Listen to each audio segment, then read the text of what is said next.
lounging, son. Welcome back to the Comic Lounge. My name is Ryan, and today I'm going to be talking about one of my favorite books that came out this week, The Immortal Thor by Ewing Martin Coccolo and Matt Wilson. I've been waiting for this book ever since it was announced. Huge fan of Thor. You know, Walt Simonson obviously had an epic run. I love that run. Jason Aaron's run is probably my favorite run on the character. And then post Jason Aaron, Donny Cates took over. Thorne Groenbeck was also writing it up until this relaunch, but the last run wasn't really for me. It wasn't what I was looking for in a Thor book. I've often said I wish there was kind of more of a break in between runs, but I guess with this one, because I wasn't as precious about the run that just ended, I was very excited for this. Obviously, the Immortal Thor, kind of a play on the Immortal Hulk, which Al Ewing did a great 50-issue run on that, so I'm very excited to see what will come from this. But even just from the cover, which really dope Alex Ross cover, you can see that his costume is kind of like harkening back more to a classic version of his costume. I've mentioned this too. Nice John Romita remembrance pages. Talked about this last week in the Daredevil issue that I reviewed, so I will pass that over. This is something that Al Ewing did in Immortal Hulk, so it's kind of cool to see he's doing it now, which are these quotes that always kind of lead in. You know, he sated with the last breath of dying men, the god's seat he with red gore defiles. Swart is the sunshine, then for summers after, all weather turns to storm. Understand ye yet, or what? The elder Edis of Saemon Sigvarsson. Obviously, I'm not really familiar with where that quote comes from, but it's always kind of an inkling of like the themes behind what Al Ewing is going to be doing with his story and his overall run. And so we get that kind of expanded on, you know, as we see this dark scene and we don't know quite who this is. It talks about, you know, the 10 realms, gods and magicians, of elves, dwarves, and angels and dead souls. 10 is the number, 10 there are. So here was no realm as we count realms, and those here were not gods as we count gods. For the gods are creatures of story, and a story's shadow play cast in a cave wall. What cast the shadow then? What could block the light?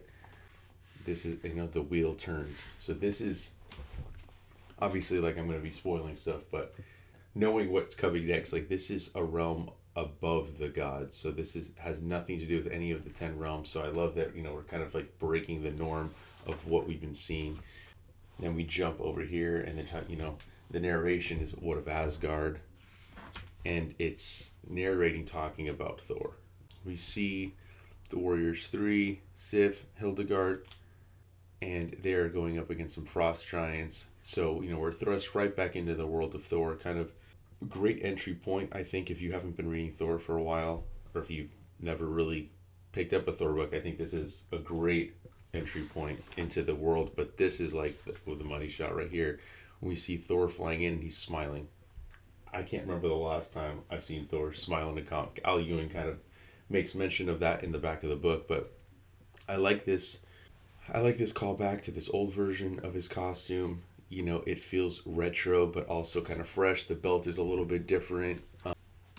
I love that Matt Wilson is on colors. I think he's been doing a great job for a long time with Thor. So it's cool to see him sticking on this. And again, as he soared, for in the right hand was Mjolnir, the Crusher, the great enchanted hammer of the gods that flew as the arrow and came at his call. Many names he had. Some called him Herodi, also before the Eddas were sung. The talesmiths called him Thunderer, around the ancient fires. Avenger and Allfather were his titles, but there was one name that all knew him by. One name that meant fear to wicked and hope to the good. One name toasted in the halls of Valhalla, where his father Odin now resided, and that name was Mighty Thor. Al Ewing just has a way, man. He's the gravitas that he's kind of adding, kind of like definitely feels a lot like Walt Simonson. Recently read Walt Simonson's Orion book at DC that he did in 2000, and it also, the narration had a lot of this kind of feel. So it's interesting to kind of like compare the two, and like especially the way Walt wrote Thor and that whole run definitely has a lot of those vibes to it. So, you know, even right now, the Frost Giants of Jotunheim, Loki is supposed to be their king. So, Thor coming back, he's not really in the mood to fight. And he just tells him he's like disappointed. And I love how they're just like mocking him. Oh, you're going to send me home without supper? And truly the Odinson has become king of comedy. And he says like, my words weren't for you. I'm speaking to thee. And I love this because like, obviously you think Thor's the god of thunder, but he's referring to the sky as his unfaithful servant. And a storm of snow is still a storm and still mine to command. So like that's crazy, like the fact that he's like talking to the storm and he's about to do some shit that I don't think I've ever seen Thor do, and that's end the snowstorm. So he's now taken the power from the Frost Giants and eliminating the way that they're gonna attack. And so they run because the sun's coming out and they're about to melt. Again, just from the narration to the dialogue, the way he has Thor talking, it's definitely it feels like a fresh, different Thor that we've been getting for the past couple of years. And this is exactly what I was looking for in a Thor book. I wanted to see something new, something different, something we haven't seen, and that's all this first issue is, while also like definitely having the remnants and the inspiration from runs past. And I mean, look at this. Had I loosed the armies of Asgard, they would have cut such striplings down like wheat, and I've no stomach for a slaughter, old foe, not on such a fine summer's day. And he calls Thor weak, and then Skirmir has like magic, which I've never seen this. I've never seen them do this before, and he calls himself Utgard Loki, or Utgard Loki, however you say it. But I think that's also interesting because like I've never seen the Frost Giants use magic before, and then he's referring to himself as this like version of Loki, which again you'll see more referred to of that as we move on. And then great little action scene. I love the use of the greens that Matt Wilson has to like show all the magic that's surrounding Thor. And if it could speak, Mjolnir would say the same. So he throws the hammer and shatters Skirmir. And then there we go. We got his brothers in arms. And we see that Thor's, sitting there contemplating and saying that, this means there's a problem on the horizon. If Loki, who's supposed to be the king of Jotunheim, like what's happening? What's their role? Did Loki prevent or encourage this? And then we're getting a version of Loki, like he's not a guy, he's not a man, he's not a woman, right? So even that, like referring to him or referring to Loki as they instead of he or her, I think is an interesting take because we've seen both versions. Like Loki is, right, like that's definitely, been prevalent. I mean, in the Jason Michael Straczynski, when the gods were like destroyed and they came back, he was a woman instead of a man. So we've kind of seen that throughout with Loki, and I think that's a cool take to kind of incorporate into this run. That Loki even talks about, like he's given up his rulership, and Thor's pissed. He's like, "What do you mean? Like you gave up your responsibility? You can't abandon what you began." And Loki's like, "Yeah, they can take care of themselves, right?" And so Thor, but even here I think it's funny. So as they have this interaction, and he's like, "Why have you come back, wandering to my kingdom? And where else would I go? The stories are here." And this laugh of Thor, he's like, "All right, I'm glad you're home." And this is the cool part too, is because he's like, all right, let's whip up a nice rainbow bridge, which has been destroyed. Haven't had the rainbow bridge in a Thor comic in a while. And now we're going to see something that thought never possible. He's going to fix the rainbow bridge. And even Thor is thinking, he's hesitant. He's like, what dark bargain have you made? And I love this line. There's a saying about gift horses and mouths, Thor, but if you must know. I thought that line was funny. He's like, gaze upon the wand of Wudavar. And they talk, and like then here it's like the wand, quote unquote, was only whittled driftwood, a prop with a pretty story attached. That lie hit a deeper magic. And then we see the Loki go for it, and boom, we get this awesome shot of the rainbow bridge coming back, and this look of Thor, the joy in his eyes that now finally the rainbow bridge is back. You have that panel contrasting with Loki seeing that, like, even though it's back, there's no joy in their face, because of course no magic is without cost. And like I said, we haven't seen, the Thor we've been getting has kind of been like a Thor, I don't want to say devoid of happiness or joy, but he's even calling it, Al Ewing calls it out, through Thor's dialogue here, saying that he has to do less brooding on his throne, right? And he has to have the light back. So like that is like, to me, the overall theme is like him bringing the light back. We're going to see that it's not going to be as easy as Thor thinks. So like as he's about to thank Loki disappears. So definitely means trouble, right? Why did he disappear after doing something that, after doing a good deed, he disappears. And I love this shot too, as Thor's like, let the god of thunder ride the rainbow bridge once more. Boom. And then he comes back to Midgard. And this is probably one of my favorite panels in the book, this double page spread of Thor flying through Earth. Because, Thor, while he loves Asgard, he loves Midgard just as much. And Midgard being Earth. So he comes down, he signed. I love that he's signing Captain America's shield. I thought that was pretty funny. He's taking pictures with people. We see this guy in a costume, which obviously looks like the Chris Hemsworth version of Thor. And again, like, how talking about how the mortals love him, right? But they don't look at him as a god. There's no worshippers here, and Thor wishes for none.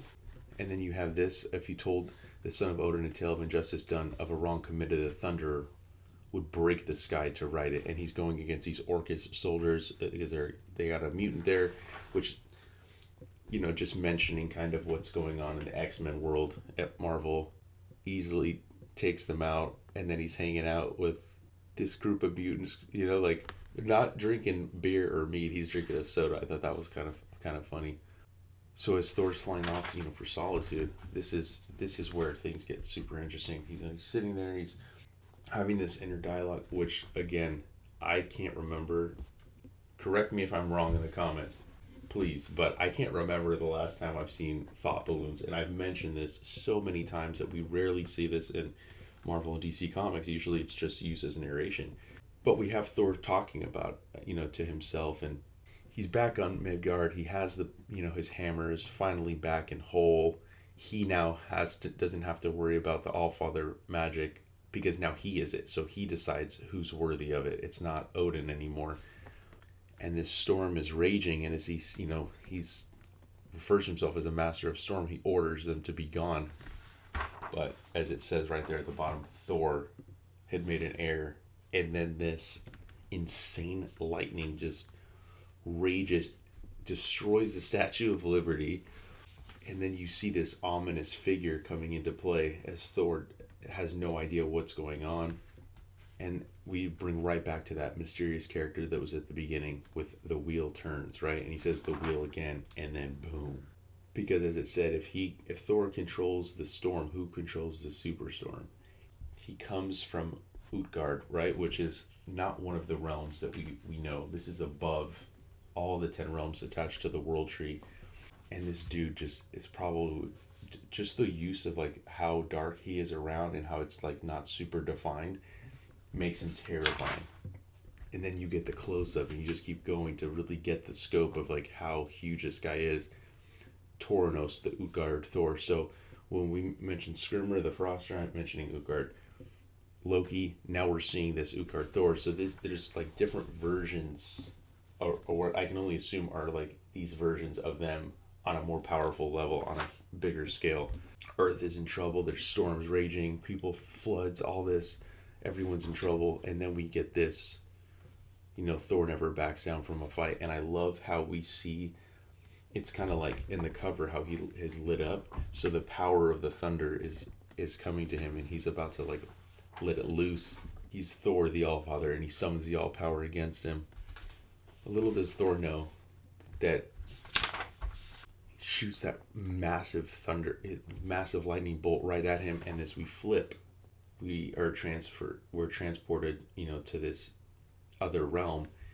This is where things get very interesting, because now we see Gaia, who's Thor's mother, and we meet the real Utgard Loki, and we're seeing that they're planning some. I won't get into the details, but they're planning some stuff, and this is going to be the major adversarial group that Thor will be fighting. And this Utgard Loki, and you can even see like the horns kind of on him.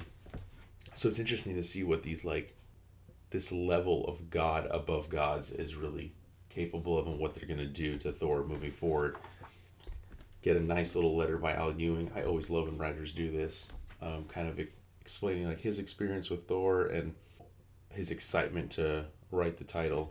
And then we get like a mysterious little one-pager that's tied into the book Gods by Jonathan Hickman. Excited for, by the way, but this issue of Thor was fantastic. It was exactly what I was hoping for. Mixing a little bit of the past with something completely fresh and new. Some adversaries we haven't seen them fight. Kind of getting all the chess pieces on the board. So very excited for this and what's to come. Go pick it up. Make sure you follow us on social media. Links are down below. Hit the subscribe button so you're notified every time a new vid drops. And on that note, I'm out.